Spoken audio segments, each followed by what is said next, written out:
What's up, everybody? It's the Benchwarmers, and we are back. In light of the upcoming 2021-22 NFL season, we are doing our power rankings of all 32 NFL teams. So without further ado, like and subscribe, and let's get the show on the road.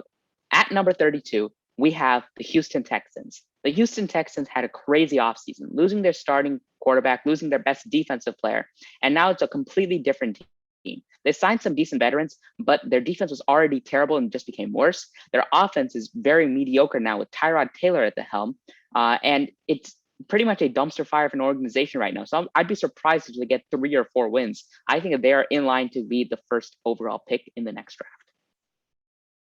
At number 31, we have the Detroit Lions, who also, like the Texans, lost to their quarterback in the offseason, although it was due to a completely different reason. They decided to trade Matthew Stafford for Jared Goff, 2 firsts, Michael Brockers, and some other picks.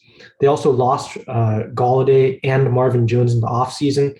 So basically, their offense is just going to be absolutely terrible now. But they had a decent draft taking Penei Sewell at 7, and then also 2 defensive tackles on Ruzarike and Alan McNeil in the second round and third round.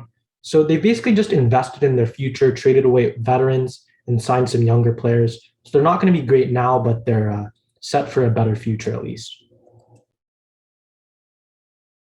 At 30th, we have the Jacksonville Jaguars, and similar to the Lions, they sort of prepared for the future with this offseason. They did actually get a new quarterback, who is Trevor Lawrence, and they were 1-5 last season. So overall, their team is looking very weak. They actually fired their head coach, Doug Marrone, but they did get some fun new pieces like Marvin Jones and Travis Etienne, who did just get injured, but they still have James Robinson. And their defense is still lacking like it was last year. So I don't think the Jaguars will have a good season. They're still rebuilding and trying to figure out where they are in the league. So I think they'll probably get 5 to 6 wins, maybe less. At number 29, we just had the first overall picks team. Now we have the second overall picks team. The New York Jets just drafted Zach Wilson, and they also drafted some other really good pieces like Elijah Vera Tucker and Michael Carter on the offensive side. I think that this is also a team which drastically underperformed last year as they were trying to tank for a lot of the season. But this is a team who went 7-9 in the past, like 2-3 years ago. So I think that this iteration of a team with Zach Wilson, who has been looking good, and some new offensive pieces and their new head coach, the 49ers, it definitely is going to be looking a bit up for them. I think the Jets have a bright future, but for now, I think they still only win around 5 games. And next at 28, we have the Philadelphia Eagles. They went 4-11-1 last year, and that was in large part due to a lot of players just underperforming and missing time, including Carson Wentz, Darius Slay, who they just signed from the Lions, and Jalen Reagor, the rookie they drafted in the previous draft. So then after this season, they decided to trade Carson Wentz. They just had enough of his injuries and really poor performance overall. So they traded him for a 3rd and a conditional 2nd. And then also during the draft, they traded down from 6 to 12 and then back up to 10 to take Devontae Smith. They also took Landon Dickerson in the 2nd round. So really investing in the offense, which was a good decision for them. But going into this year, the quarterback situation is unclear because Jalen Hurts, he played a little bit last year, but not enough to be proven as a solid starting quarterback. So we're not sure if they'll be prepared to become a good team this year. At 27, we have the Cincinnati Bengals, and I'm actually feeling pretty good about them, not as an NFL regular season team, but rather as a team that I would like in fantasy. So they went 4-11-1, and this is for many reasons. So first of all, their number 1 overall pick, Joe Burrow, just completely destroyed his whole knee, not just his ACL, but just his entire knee and his MCL, and that kept him out. And that was due to a horrible O-line. Joe Mixon also got injured, which is also likely due to that poor O-line. But they did have some promise with their young players like T. Higgins and Joe Burrow before he got injured, and also Jesse Bates at the safety position, who's actually proven to be one of the best safeties in the NFL. So I think they have some really good potential going forward, especially with their new draft picks like Jamar Chase, who went to the same college as Joe Burrow, Joseph Osai, and Trey Hendrickson on the defensive side. But I think as a whole, they're still a weak team, and they still have too many young pieces to actually put up a good season. So I think they have the potential to have 8+ wins, but it's more likely that they have around 5. At number 26, we have the Denver Broncos. They had a quarterback battle for so long between Drew Lock and Teddy Bridgewater. Looks like Teddy Bridgewater is going to be the guy going forward. They traded a 6th-rounder for him, so it wasn't too steep of a price. However, they do have surrounding players who were injured or were out for the last season, including players such as Von Miller and some other players on the defensive side. Even though Von Miller is getting old, he still is an amazing NFL player. And also, I think that defense is very underrated. I think on the offensive side, they have some good players coming back like Cortland Sutton, and Jerry Jeudy should take a step up after, I think, leading the league or being second in the league in dropped passes. But I think Jerry Jeudy showed a lot of potential at Alabama, and I think that he definitely has come with a new and improved mindset. Hopefully he can connect with the quarterbacks, whoever's going to be for the long term, and he can improve significantly. I actually have Jerry Jeudy on fantasy, but I think that this team will probably only win 5 or 6 games. Next up at number 25, we have the Atlanta Falcons, who had a terrible year last year, going 4-12, largely because of terrible defense and the fact that they just couldn't win a game, even though they were up by over 15 points in some of them. So in the draft, they took Kyle Pitts with their first pick. Definitely a solid pick, as he's one of the best tight end prospects in recent history, but they did need to invest in defense more. So with 6 of their next picks, they took 5 offensive players and 1 defensive player. They also made a few signings in the offseason, such as Mike Davis to replace Todd Gurley, who is just not the same player he was in the Rams. And they also lost Alex Mack, and they traded Julio Jones for a 2nd and a 4th pick. So overall, this is the Falcons are really in a tough division, and they didn't really make major improvements, especially with losing one of the best receivers recently. So overall, they should probably win a few more games than they did last year, just because they might not blow as many leads, but they're definitely not going to be a great team. 24th, we have the Oakland Raiders, and last season they were actually not that bad. They were 8-8, which is pretty good, and they started the season very strong with about a 5-2 or 5-3 record, but they ended up ending the season on a losing streak. They had the 8th best offense, but they had the 8th worst defense, which is an interesting combination. They also nearly beat the Chiefs twice, and they actually ended up beating them once, but they did also nearly lose to the Jets when the Jets were trying to tank, which is rather concerning. In the draft, they drafted Alex Leatherwood, and we really shouldn't be surprised about this. The Raiders are known for taking these reaches, but at least it was a positional need. They also drafted Trayvon Mayrig and Divine Diablo at safety, which were some really good picks. And also in terms of signings, they got Yannick Ngakoue, Kenyon Drake, and John Brown. Actually, I think John Brown got released, but I think these were still some really solid signings nonetheless. So we also just had them lower in general because they traded 3 of their starting O-linemen for late draft picks. And overall, the Raiders just made a wide variety of these moves in the offseason, and I don't think any of them were particularly game-changing. And I still see them performing like the team they did in the later part of the season. So I think they'll have 6 to 7 wins. At number 23, we have the Carolina Panthers. The Carolina Panthers have had quite a tumultuous past few seasons since they had that legendary 15-1 season. So right now, they just switched their quarterbacks once again from Teddy Bridgewater, and they ended up getting Sam Darnold, who used to be one of the most highly touted prospects in that class. However, he's been sulking away on the Jets organization, being relatively inaccurate, throwing a few interceptions, just not having a lot of help.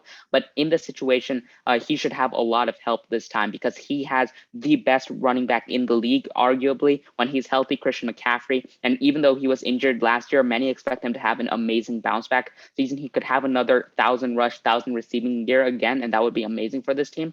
Also, they picked up some very good players in the offseason, including Hassan Reddick on the defensive side, and many of their defensive players who they drafted in the past few drafts should be getting older and should be getting better, assuming the Carolina training staff is very good. Also, they still have players such as DJ Moore and Robbie Anderson, who can definitely be 1,000-yard receivers, and this team could win 8 to 9 games, but I see them winning around 6 or 7.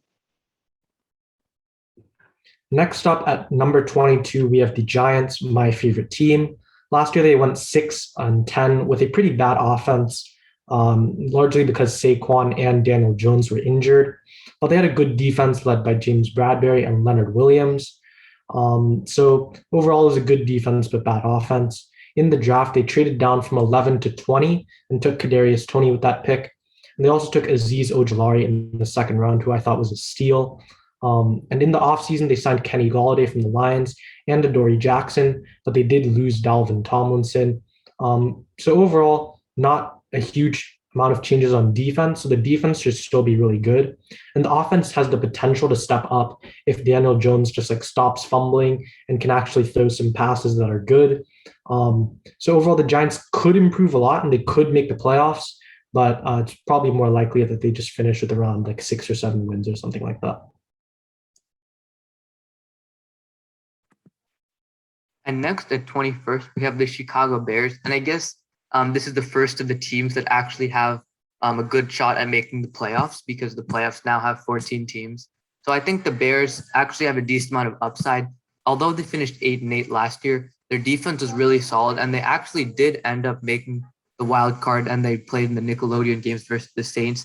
They had a horrible offense that was led by Mitchell Trubisky and later Nick Foles. But I think in the offseason, they definitely corrected their mistakes at quarterback. They actually traded up for Justin Fields, which I think was an excellent move, an absolute steal. He's been great in training camp and the preseason. They also drafted Tevin Jenkins at offensive tackle, who I think is another steal. So I think the Bears definitely made some improvements on the offensive end, which is exactly what they needed. But I still think that they're in a transitional phase, so they're not going to improve immediately. So I think the Bears are in a decent spot defensively, but their offense is still needs to improve a little bit. So I have them winning around 8 games. Next at number 20, we have probably the biggest drop-off in the entire video. We have the New Orleans Saints. This is for a couple of reasons. First, Drew Brees retired and Michael Thomas wants out, so their offense is really in a very sticky situation. Jameis Winston looks like he's going to be the starter, and we've seen what he can do with a loaded team around him. With this pretty much the same team that Brady has around him now, he led the BUCS to like a 7-9 record and had a 30-30 season. So I think that something similar might happen. He might be slightly better and throw a few less interceptions because of, I guess, Sean Payton's playbook, but I don't think that he will be that good. Additionally, their defense is a top 5 unit, but they did lose Trey Hendrickson, their leading, their sack leader in the past season. So we don't know how that will work out. And their draft of like Peyton Turner, it doesn't look like he'll be able to replace him because he was like a 3rd round prospect. However, I do think that this team can still win a lot of games. I think that at their best, they will win around maybe 9 or 10 games, but I think it's more reasonable to see them winning 7 or 8. Next at number 19, we have the Indianapolis Colts, who actually had a pretty good year last year, going 11-5, but they did lose to the Bills in the wild card game. In the draft, they took Kwity Paye at 21, which is a great pick in my opinion because he really fits as a 4-3 edge for them. But they didn't really have any notable draft picks besides that. They also made a big offseason move trading for Carson Wentz in exchange for a 3rd round pick and a conditional 2nd. And then they also had a few offseason losses as well, including Malik Hooker and then also Anthony Costanzo and Phillip Rivers to retirement. So overall, we think that they're going to take a step down from last year just because Phillip Rivers is probably better than Carson Wentz, especially with Carson Wentz already being injured, which is honestly not that unexpected considering he's almost always injured. And then they also lost Quentin Nelson for about the first half of the season. So that's really going to hurt them as Nelson is one of the best offensive linemen in the NFL. 18th, we have the Minnesota Vikings. I think to summarize their season last year, their offense was really solid. They had some extremely good players like Kirk Cousins, who was actually surprisingly good, Justin Jefferson and Dalvin Cook, even Adam Thielen.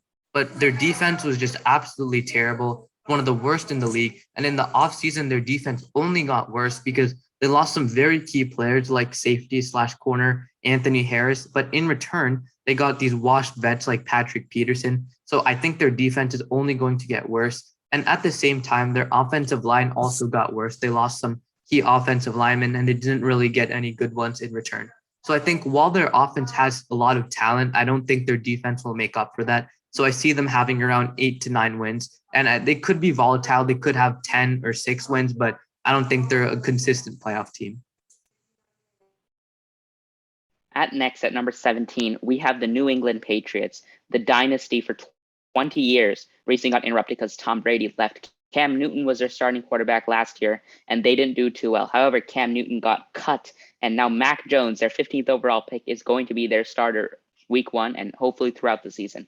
I'm personally a huge fan of Mac Jones. I think that I think that Mac Jones had a reasonable argument to be taken at 3, but I think that's past his past. Mac Jones definitely has been extremely good in the preseason. He's a pocket passer. He can throw the short ball, the medium ball. He isn't that great at the long ball, but that he doesn't need to be to succeed in the Bill Belichick system. This will definitely be a defining year because Mac Jones can have a very similar play style to Tom Brady. So with the defensive pieces like Dante Hightower returning from the opt-out year and other pieces on offense being added, this is Nelson Aguilar, Hunter Henry, Jonnu Smith, and several other pieces, I think that this team could easily make it to the playoffs, but more realistically, I see them winning around 8 to 9 games.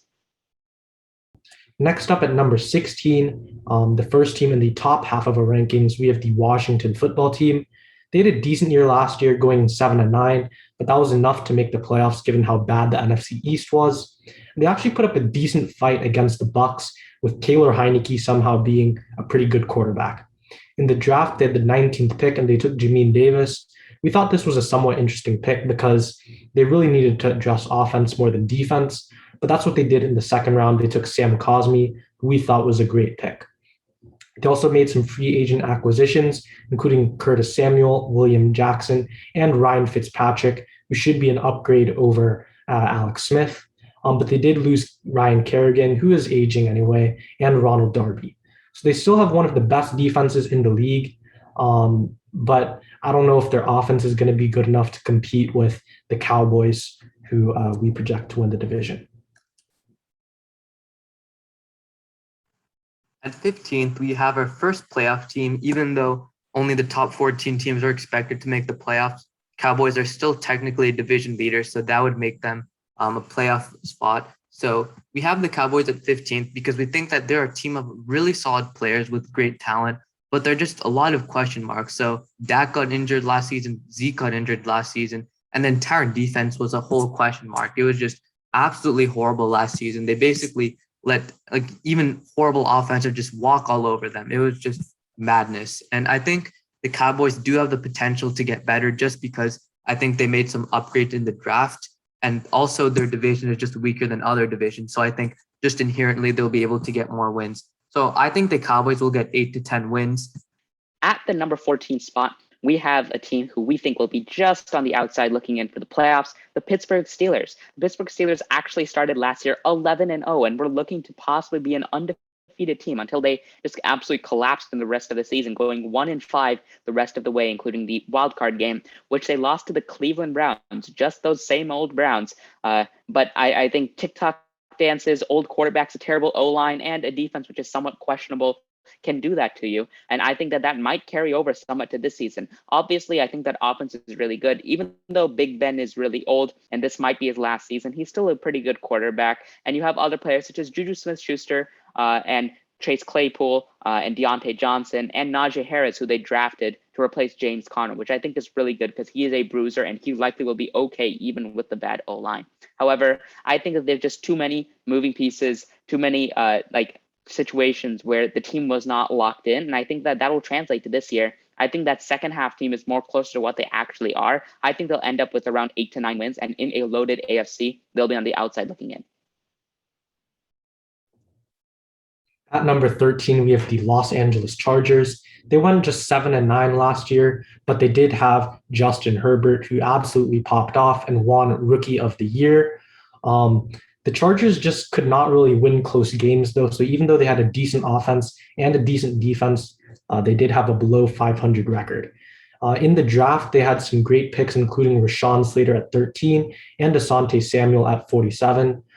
They also had some decent free agent acquisitions as well, such as Corey Lindsey and Jared Cook, but they did lose the veteran Melvin Ingram, Casey Hayward, and Hunter Henry.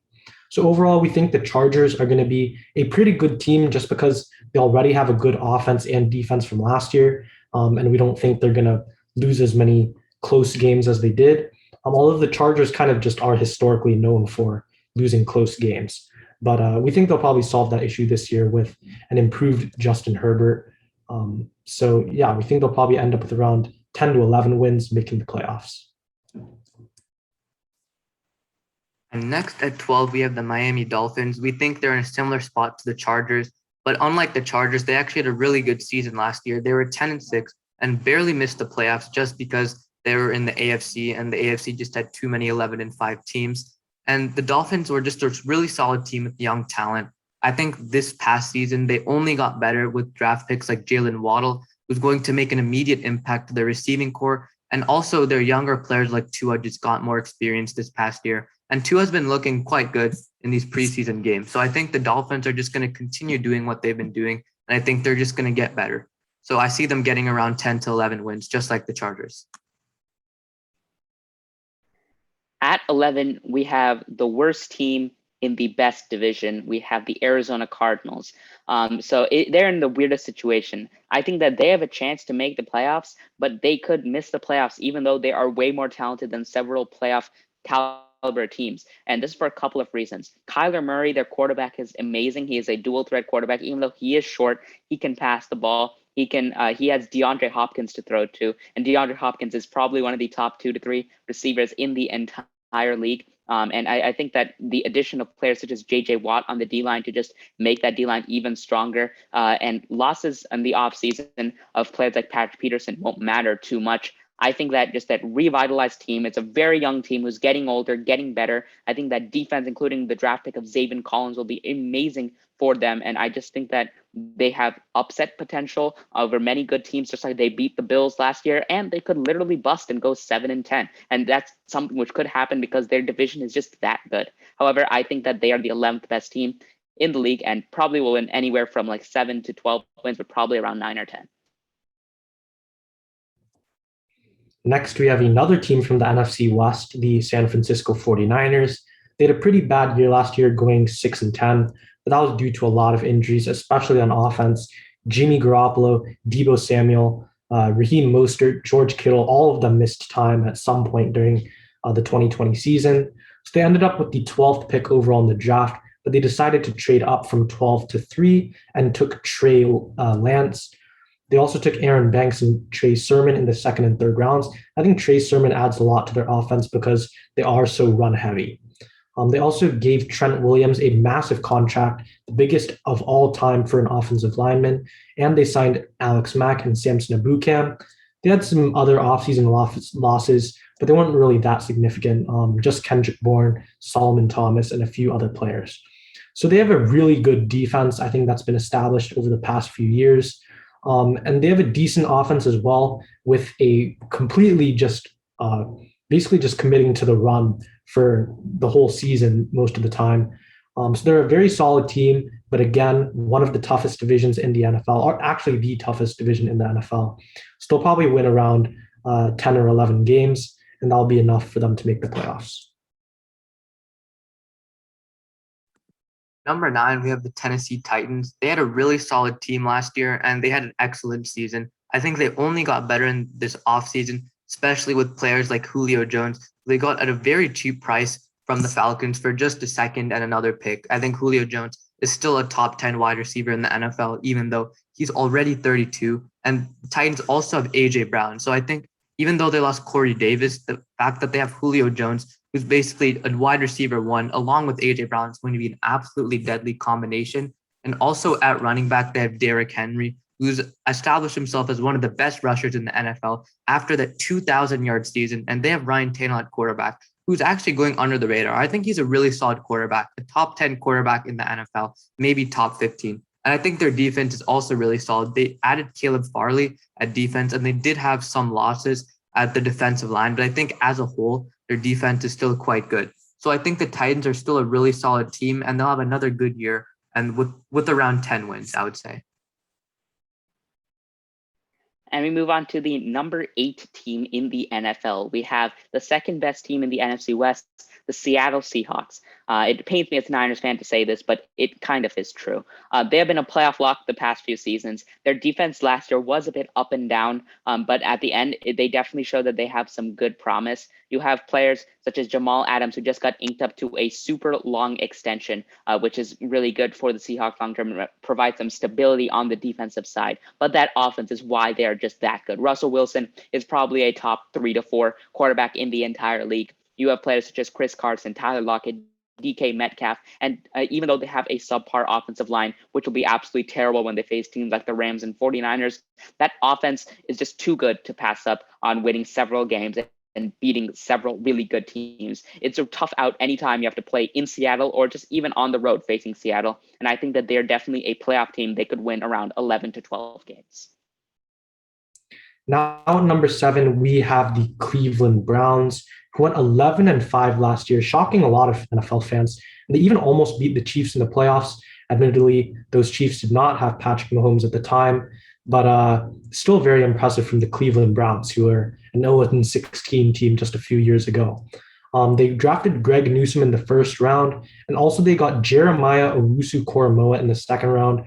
This was a player who all of us thought should have been a first-round pick, so definitely a steal for them. Then in the offseason, they got Jadeveon Clowney, former first overall pick, but they did lose Larry Ogunjobi. So overall, I think their defensive line is basically at the same place it was last year, but they're really primed to be a great team because they don't have any holes. Basically, they have a good offensive line, good quarterback, good receivers, an amazing running game, and the defense is pretty much the same as well. So they're not exceptional, I think, at any one thing, except for Myles Garrett, I think. But overall, they're just really solid at everything, and that should make them a good 12-win team. Number 6, we have the LA Rams, who we think will be the division leader of the NFC West. The Rams finished 10-6 and got a wild card spot. So I guess the Seahawks were the division leader last year, but I think this year they'll do better. In the offseason, they acquired Matthew Stafford, who we think is a huge game changer because he's an absolute steal and a huge upgrade at the quarterback position. We think that their running back situation is still very confusing with Cam Akers injured and just players like Darrell Henderson, Sony Michel, and Jake Funk. But just the fact that they got Matthew Stafford is just going to bring their offense to the next level. And we think they're going to definitely be a top 5 offense in the NFL. And at the same time, their defense will still be very solid because they have players like Aaron Donald and Jalen Ramsey, who are the best players at their positions. And their defense is just all around really solid. So we think the Rams will easily get 12 wins, and they're just a really good team right now. Now we're moving into our top 5 teams in the NFL. These are teams who can seriously challenge for that Super Bowl ring, and we would be stunned if it's not one of these top 5 teams. So with that said, at number 5, we have Aaron Rodgers and the Green Bay Packers. This is their last dance season because Aaron Rodgers has basically agreed that he can leave whenever he wants after this season if he's not happy with the direction that the team is going. However, Aaron Rodgers has locked in after winning an MVP for this last season. He is going to be playing. He's going to be playing with a star-studded cast around him. On the offensive side, you have players such as Aaron Jones. You have players such as Devontae Adams, and just having Aaron Rodgers, who might be the most talented quarterback over the past 10 years in the NFL, that just makes the team much better. Having a really good coaching staff, re-signing a lot of players, even their defense, which has been somewhat underrated. I know Kevin King got burned, but they at least have Jair Alexander on the other side.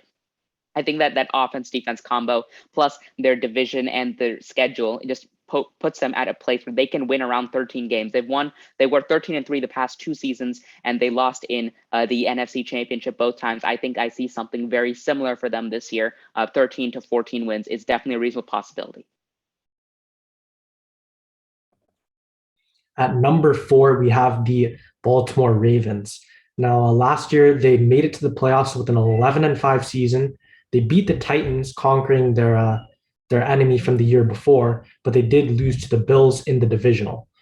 In the draft, they took Rashad Bateman with the late first-round pick. Definitely a great pick for them. Rashad Bateman was one of my favorite receiver prospects, but he did get injured, so that might hurt them a bit.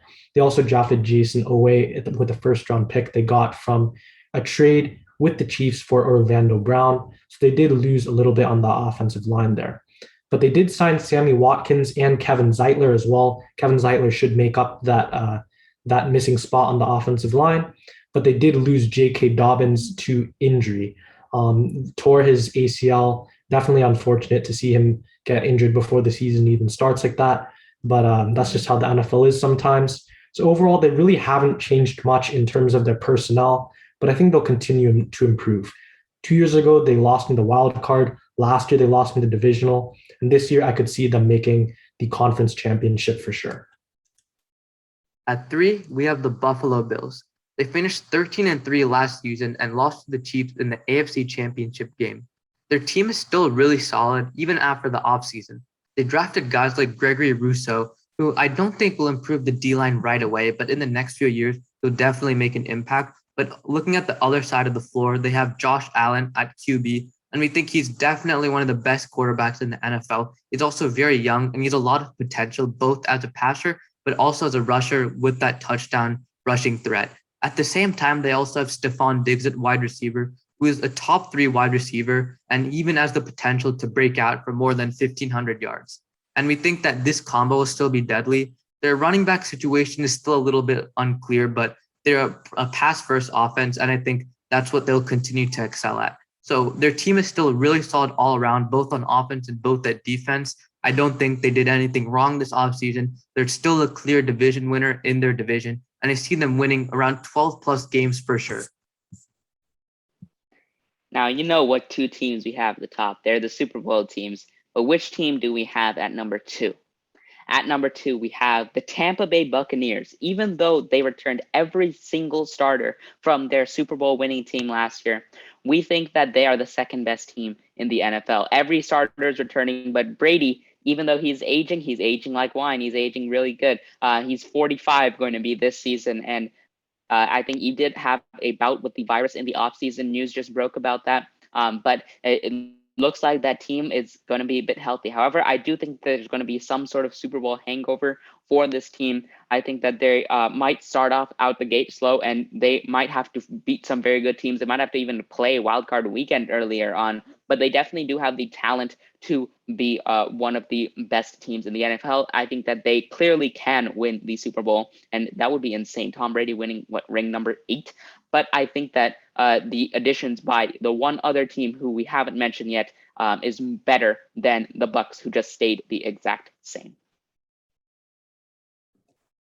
Yeah, you know who it is at number 1. It is the Kansas City Chiefs, led by Patrick Mahomes. They had an amazing season last year, going 14-2, but unfortunately they lost in the Super Bowl, and that was really because of one major problem, the offensive line. Patrick Mahomes was like scrambling like crazy, just trying to get a pass off, and he really just didn't have protection.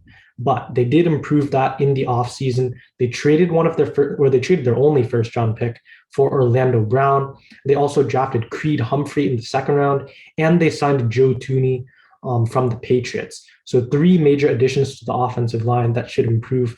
So they should improve there a lot. But they did have a few losses as well. Mitchell Schwartz, Sammy Watkins, and Damian Williams all left in free agency. But these really aren't major losses compared to what they added in the offseason. So basically, they improved the O-line, which is their one major weakness. And overall, that should be enough to make the Chiefs the best team in the NFL. But that wraps it up for our NFL Power Rankings. Let us know which teams you agreed with or disagreed with. If you liked it, remember to like and comment if you didn't to let us know why, and we will change that in the future. Also, please subscribe because we are on the road to 100 subscribers, so we would greatly appreciate it. This is the Benchwarmers, and we're signing out. See ya.